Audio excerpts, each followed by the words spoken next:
Hi, my name is Noreen O'Connell, founder and director of Biawiz.com. On our website, we have a page dedicated to people skills, an area that I have worked for over 25 years. This is one of a series of trainings on people skills and focuses on organisation structure. The ability to optimise your organisation structure is a core skill for managers and leaders. Organisation structure is part of your talent management framework. You can download our talent management infographic from our toolkits page. Your talent framework is an integrated system of the tools and processes that are used for managing and growing the people side of your organisation. This is usually defined by HR. As a department manager or people manager, ideally you have input into the optimal design for your organisation.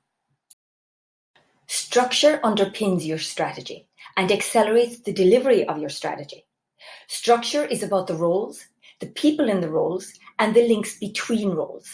Defining your optimal structure can be challenging.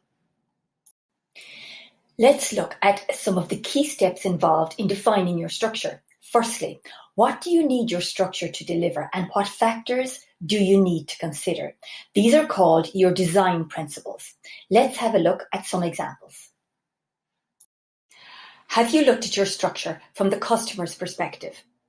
Is your structure visible to the customer? Are your points of contact clear? And does your structure make it easy for your customer to do business with you?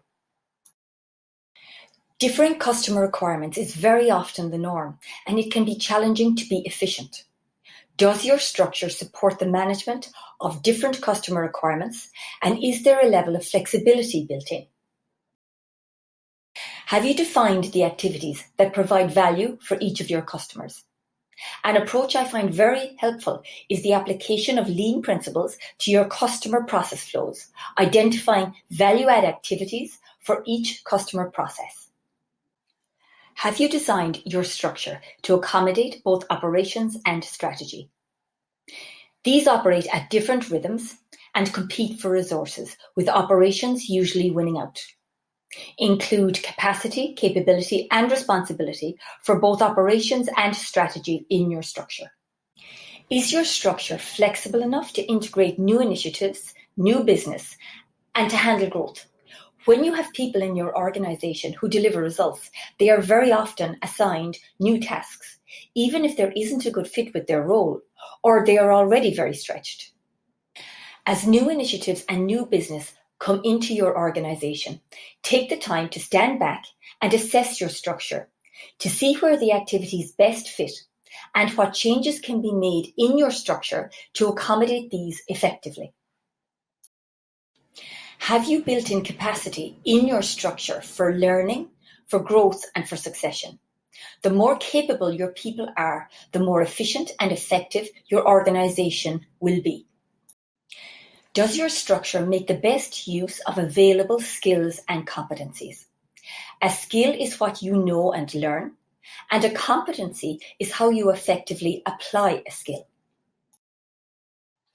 Have you mapped the available skills and competencies in your organization against those needed to deliver your strategy and your day-to-day operations?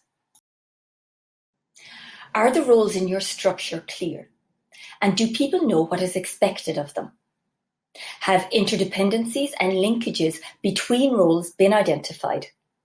And have responsibilities and handoffs been clarified? Very often, where things fall down is at the boundaries between jobs, or because handoffs or responsibilities aren't clear. Have overlaps been identified and addressed so you don't have two people responsible for the same thing? And has responsibility been assigned for all important tasks? Have processes been mapped, steps been clarified, and responsibilities been assigned? Lack of clarity leads to reduced productivity and can often lead to conflict. Does your structure support cross-functional working and leveraging cross-functional skills? How aligned are the functions in your organization, and where are the disconnects? As you design your structure, build in mechanisms for cross-functional working. Is your structure designed around customers, geographies, or core processes? Have you defined your reason for being and looked at what is the best structure to deliver this? Designing the right structure is about asking the right questions about what your structure needs to deliver. Involve your team and your key stakeholders in the process. Asking the right questions helps you to define your design criteria.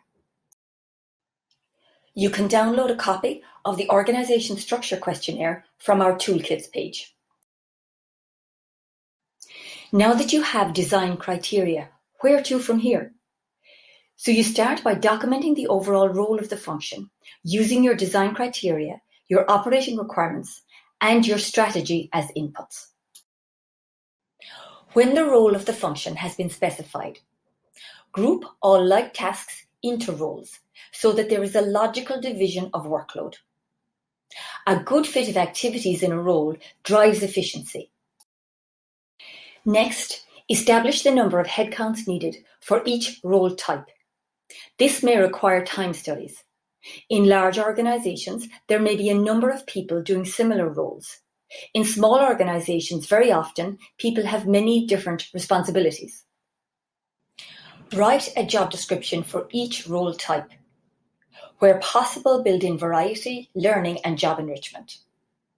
To learn more about job descriptions, check out my job descriptions training on our training videos page. On completion of the role types, design a structure that accommodates the roles effectively, keeping like roles in a group or a team. Ideally, have no more than 6 to 8 direct reports per team leader. Organization structure can be complex. To learn more about org design, check out the links in the structure section of our People Skills page.